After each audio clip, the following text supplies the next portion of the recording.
a gente recebe o Bruno Fonseca, que é chefe de redação da Agência Pública. Oi, Bruno, bom dia. Bom dia.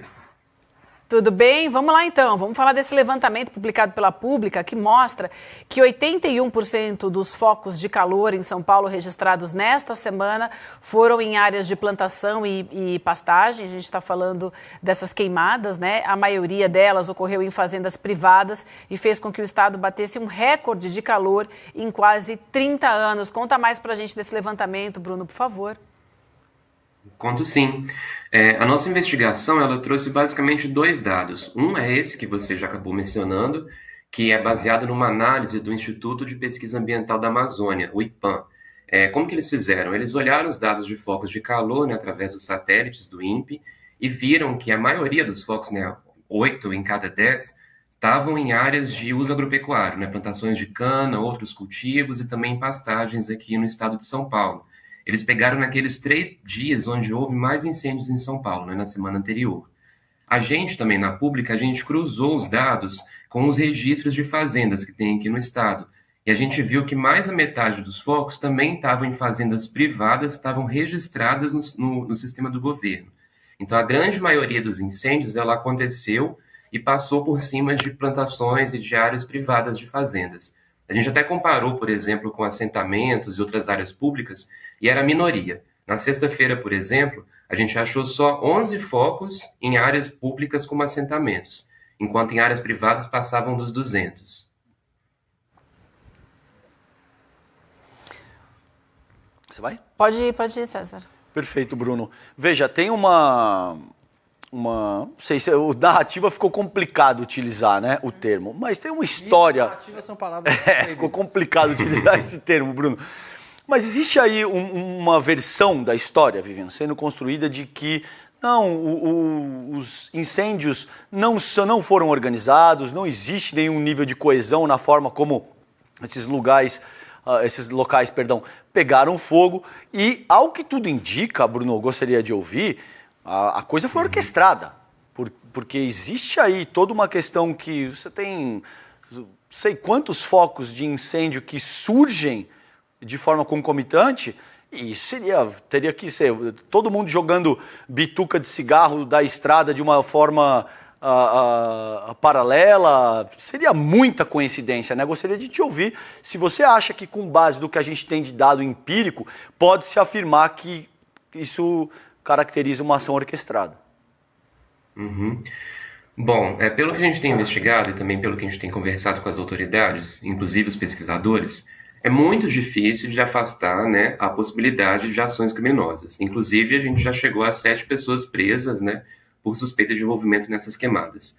O que acontece, eu até estava conversando com o chefe da divisão do programa de queimadas do INPE, é que também tem uma conjunção de fatores que piora todo esse cenário. Ele estava me dizendo, por exemplo, que agora em agosto a gente teve um período de calor, depois teve uma onda de frio, e ele explicou, né, que isso deixa a vegetação mais sensível, principalmente se tem geadas. Aí depois vieram alguns dias de calor muito intensos.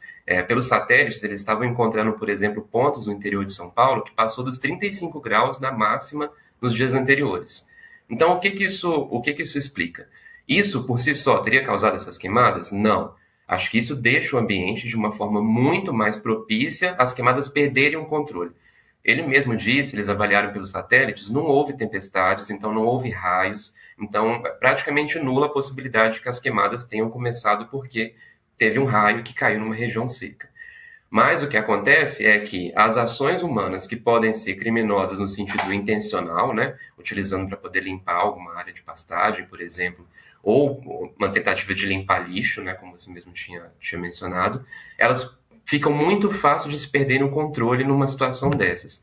Então, é uma conjunção de ações humanas, sim, que provocaram, e as investigações precisam avançar para a gente descobrir o quão foi o tamanho desse orquestramento, né, para que isso aconteça, mais uma situação de seca muito grave, temperaturas muito acima do que se espera para essa média. Então, acho que toda essa mudança climática, ela aumenta o potencial dessas ações humanas que poderiam acontecer num outro período e que não teriam esse tamanho todo.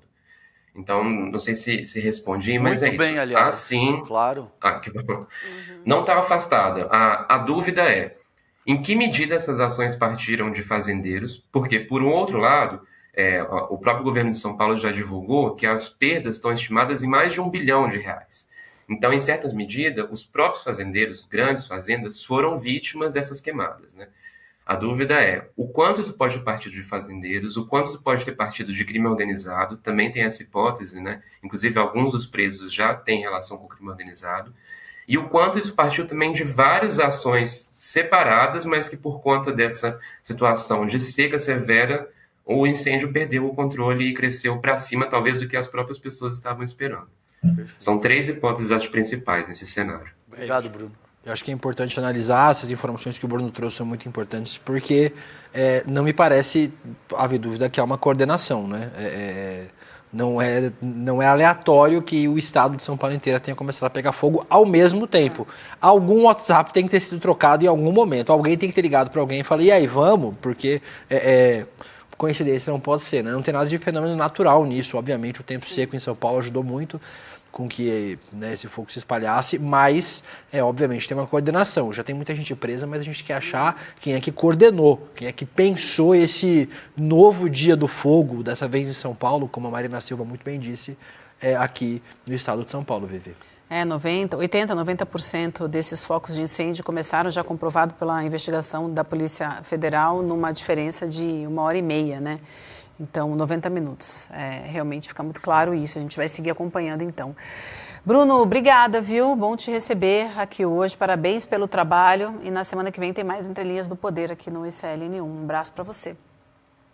Obrigado. Eu que agradeço pelo espaço. Abraço para vocês. Querido.